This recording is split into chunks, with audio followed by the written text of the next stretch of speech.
All right, everyone. So I just wanted to hop on this YouTube live real quick. Hope everyone's doing well. It's actually hump day here where I am and where everybody else is. And it's definitely a hump day that we need. Man, it's been a challenging week at work, but it's been a challenging year across the board in education. And it's all good. You know, that's what we signed up for. And hopefully things continue to get better every week. Just decided to hop on the live real quick and have a discussion. I'm gonna try to make it as brief as possible. You know, it's been a lot of chit chat going around about the whole situation with Will Smith and Chris Rock and Jada Pinkett Smith at the awards. Now I'm confused. I don't even know if is it the Academy Awards? Is it the Oscars? What is it called? Is it y'all let me know. Is it both the Oscars and the Academy Awards? But you know, I just wanted to hop on and just give my little 2 cents, whatever it's worth. It's probably worth whatever you guys paid for it. You know, I have seen so much back and forth, so much banter about the whole situation. Was Will Smith right? Was Will Smith wrong? Will Smith left before he looked at his wife, and his wife pulled his string. She was the puppet master. She made him do what he did, blah, blah, blah. I've heard so many different angles. You know, as you see the title of this particular video, it is, you know, Will Smith and how Black men react to conflict. You know, me being in the field of education, I have had the opportunity to work with thousands and thousands and thousands of students over the years. And one of the main things that I discuss with these students is how to manage conflict, how to handle conflict. We are emotional creatures. We are emotional beings. We all have some sort of sensitivity. There are things that, you know, tug at our feelings. And I've always talked to students, I've always talked to adults about the best way to handle our emotions and our angers. And, you know, what we saw the other night was somebody who it appeared had years and years and years of pinned up aggression, pinned up anger. It just came out at the most inopportune time when there were millions upon millions of people who were tuning in. And I personally didn't think it was a good look. It was highly embarrassing to me. I just thought that obviously to display that sort of aggression on a national stage, international stage, global stage, it wasn't a good look. It wasn't a good look for Will Smith. It wasn't a good look for Jada Pinkett Smith. It wasn't a good look for Chris Rock and his family. And it wasn't a good look for the Academy Awards, the Oscars. It just was one of those things where I think that looking back on it, Will has to have some kind of regret at the way he behaved. I mean, it was just completely unacceptable. We can't do that kind of thing out in regular society. So I don't understand why someone would be able to do it in a public eye. And if you look at some of the reactions to it, there are people that actually condone it. And I was watching some Kevin Samuels stuff to discuss this. I know, you know, that's that name is a cuss word in itself, but he had a really good broadcast about the expectations of how Black men handle conflict. And, you know, one of the things he basically was talking about was how, regardless of how successful a Black man gets, the expectation is always that he handles things with conflict. Conflict resolution skills with Black men is supposed to be non-existent, whether you are 15 years old, 18 years old, 30 years old, or 60 years old.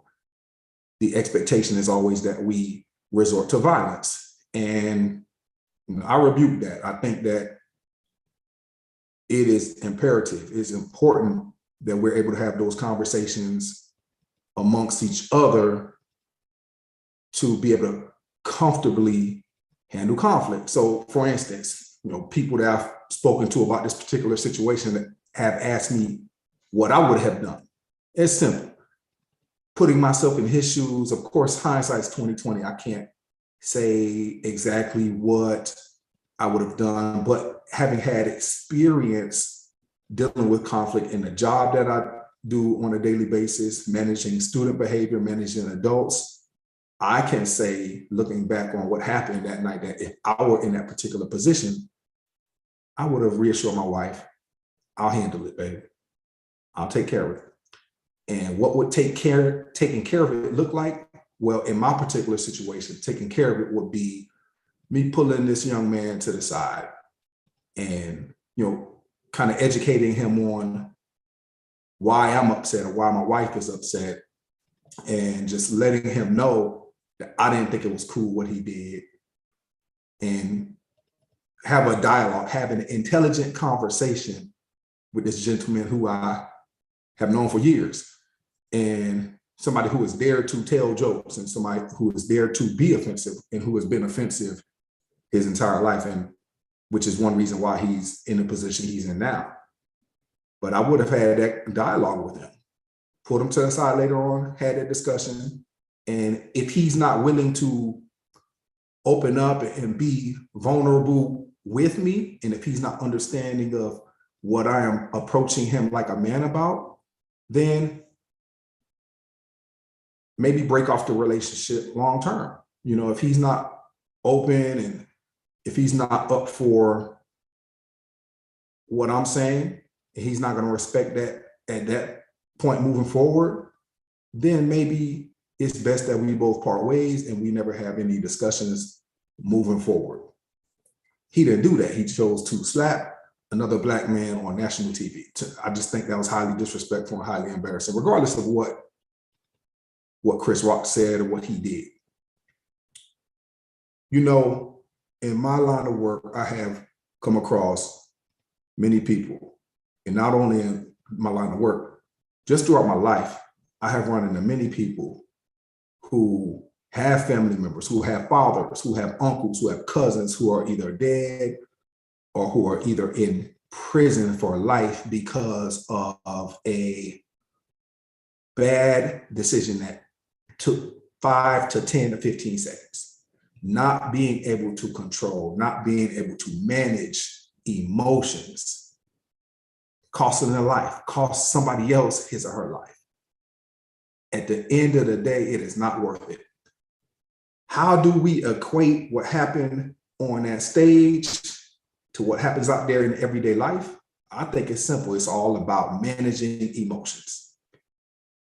My job as a father, my job as a husband, when I leave the house every day, is to go kill something and drag it home, per se, right? I need to go out there and provide the food, provide the bacon, get the money, bring it back home, pay the mortgage. I need to do those things for my family. But the most important thing I could do for my family is to come back home and be a dad and be a husband. More important than anything else. My job, when I leave the house every day, is to return to the house that night so I could be there for my family. That's what's important. This whole situation made me think of an incident that happened in Florida about, I think, almost 3 years ago. I don't know if it was Bradenton, Florida, or Sarasota. I really can't remember, but I do remember that there was a young lady who parked in a handicapped spot, which everybody knows that you're not supposed to do that. However, she was in the car. So it's, we've all done it at times when the person we're with is going to run in real quick and come out. Well, there was a known neighborhood racist who basically egged the lady on. He provoked the lady by saying whatever he said to her. I don't know if he said the N-word. I don't know if he was cussing at her or just talking loudly to her, but he provoked her, which he had done many times before. And it had been on record that he did those kind of things, that he does those kind of things. Unfortunately, what happened was that her boyfriend, who was in the store with, I believe, his 5-year-old son at the time, he comes out with no conversation or anything. He immediately goes to the guy and pushes the guy to the ground. What does the guy do? The guy pulls his pistol and shoots the man in the chest and kills him basically immediately. And I believe he got sentenced to 20 years in prison. There's so many things that could have been done differently in this situation. Clearly, you don't shoot a man for pushing you and actually retreating and backing away. My vantage point, I've always said since I've heard about this situation, your job is to get home to your family. There is nothing anybody can say to you that is worth you losing your life. Imagine had he had a conversation with somebody like me, or he had a conversation with somebody else about verbal judo, how to avoid situations or how to talk yourself out of situations. And instead of walking out there and pushing a guy, he just ignored or just said, baby, let's go. Let's go. There's nothing that this man can say to you that is worth me losing my life. Nothing. There's nothing on earth that anybody could say to me that's worth me losing my life and leaving my kids or leaving my wife alone without me. What if we had these conversations with people and we coach children up from the time they're young that, yeah, this thing might hurt my feelings. Whatever you say might hurt my feelings. At the same time, you're not going to get me upset enough that I'm going to put myself in a position to be harmed, or put myself in a position to harm you. That's it. That's it. Now, if I'm not in physical harm's way, if I'm not in danger of being harmed at that particular time, I'm gonna walk away. You know, I've been in multiple situations in the past, whether it's at work or in real life in society, where I could have popped off, but I have an uncanny ability to walk away. You probably will meet 100 people in society, and I will say that there's nobody who has the ability to walk away like I do. I mean, that's just how it is. There's just nothing that's going to hurt my feelings, and nothing's going to make me upset enough to the point where I'm going to put myself in a position to either take a life or have my life taken. So this it goes in line with what happened on the stage that night. Seemingly, people don't think that the two are related, but I think they're directly related, because what it shows is an inability sometimes for us to manage our emotions and control our emotions, and we put ourselves in these predicaments where they're two extremes. Either something's going to happen to us that's drastic, or something's going to happen to somebody else and it's drastic. And once you make that decision, there's no telling what the other individual is going to do. And there's no telling what you're going to do when you are in that rage, when your amygdala is charged up to level 10. Anything can happen. In the street, if you go push another man and then you turn your back on that man, or you push another man that's a lot bigger than you, anything's liable to happen. And do you want to put yourself in a position where you are no longer there for your family? Of course, he was in a bubble that night. He was in a protected environment that night. He knew that was not going to happen to him. He knew he was safe.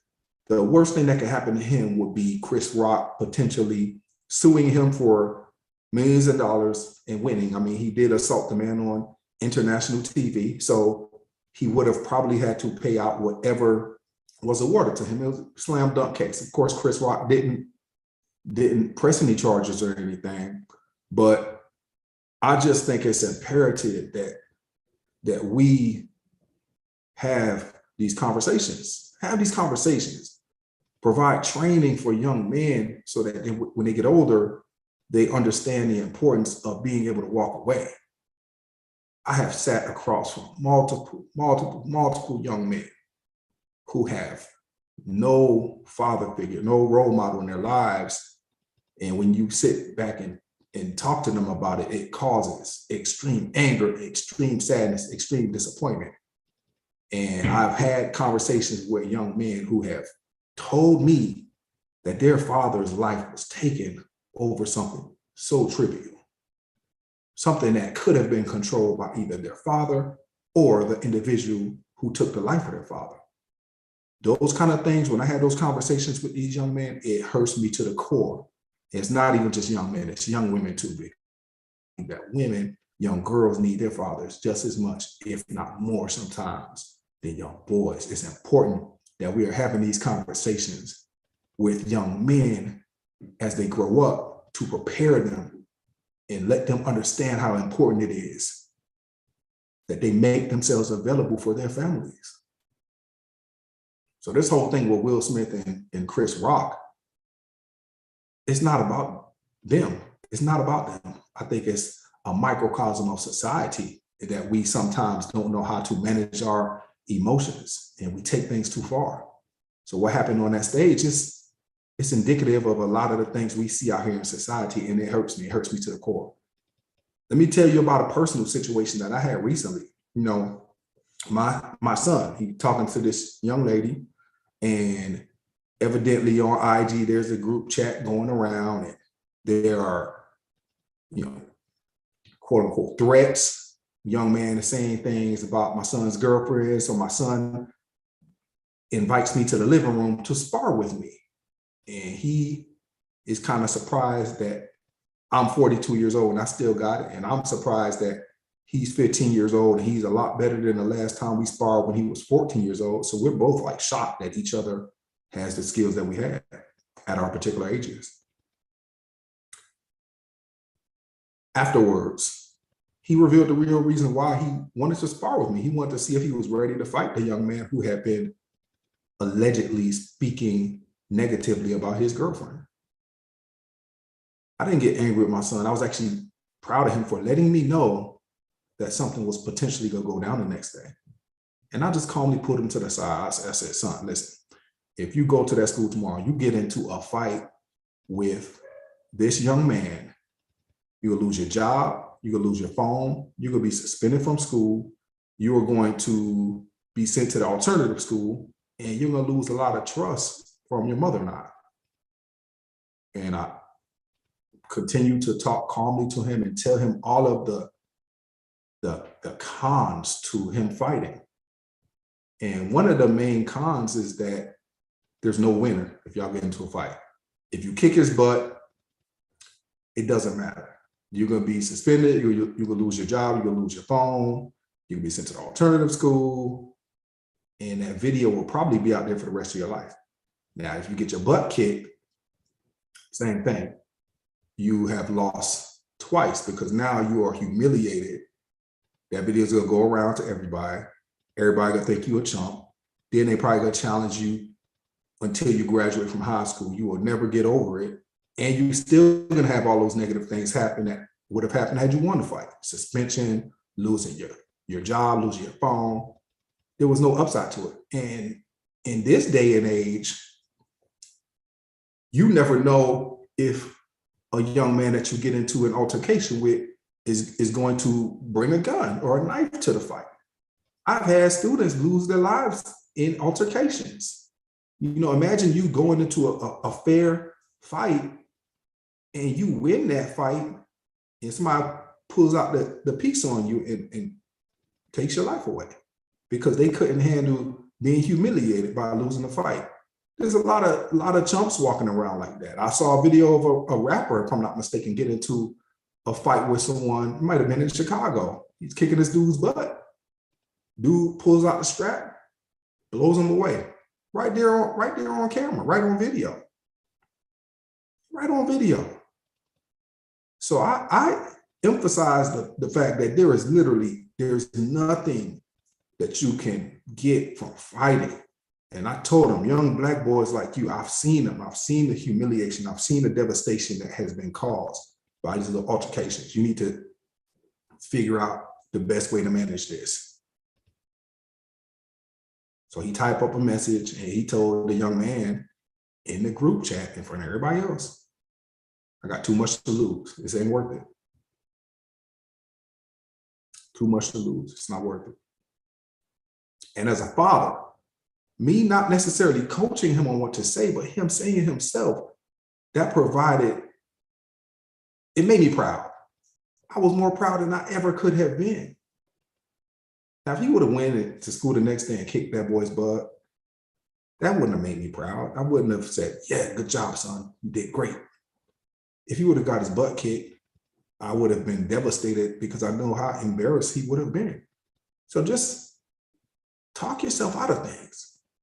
You know, it's more prideful to walk away. Kevin Samuels made a great comment the other day. I'm gonna paraphrase what he said, but he said, there is more power in knowing you can do something and not doing it than doing it.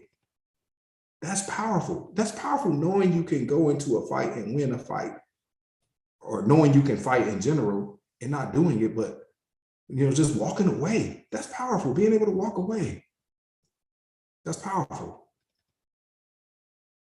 So I called my dad. I let my dad know how proud I was of his grandson for being able to humbly walk away from a situation that most young men would have been pulled to. They would have gravitated towards that.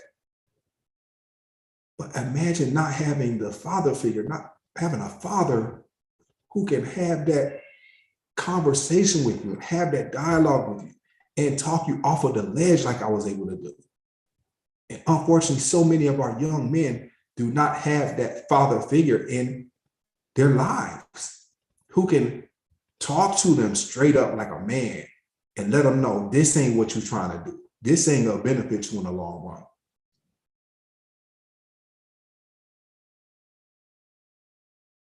It's a marathon, not a sprint.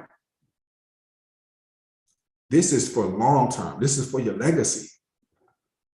Anything you do right now is gonna follow you for the rest of your life. Don't get into that trouble.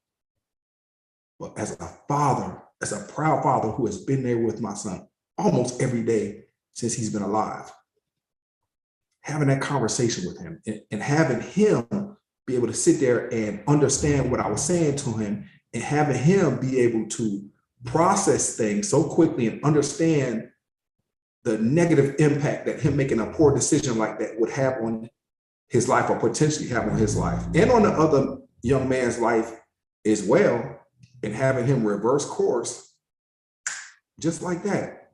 That made me proud. But it took him having a father who could have that man-to-man conversation with him.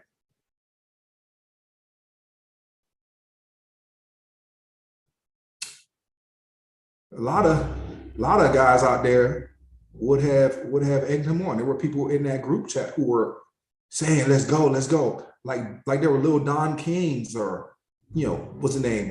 What's the other guy's name? Bob Arum. Like they're little promoters who are trying to promote a $100 million fight. But he had a father who could step in and tell him, that ain't what you're trying to do. That ain't what you're trying to do. You're not gonna get anything from this. Black men, we need to do better. Protecting your wife's honor, protecting your girlfriend's honor does not look like abuse. Doesn't look like violence. Protecting your wife's honor looks like you going home, you providing for your family, and you making it back home alive. You being able to come back through the door at night and be there for your family and support your family and provide for your family. That's it. That's what it looks like. I don't know if I went on a tangent a little bit. I will just say I'm passionate about this because I've seen the devastation that has been caused by, young men and young women not having their fathers around. So I can go a lot deeper into it. I'm not going to. These things are hurtful to me. It's hurtful to have these conversations because I see firsthand the devastation that this causes. Firsthand. So when I see a Black man assault another Black man on international TV, it bothers me, and I will never condone it. I'll never support it. Never. I'm always gonna advocate for walking away, no matter what. No matter what.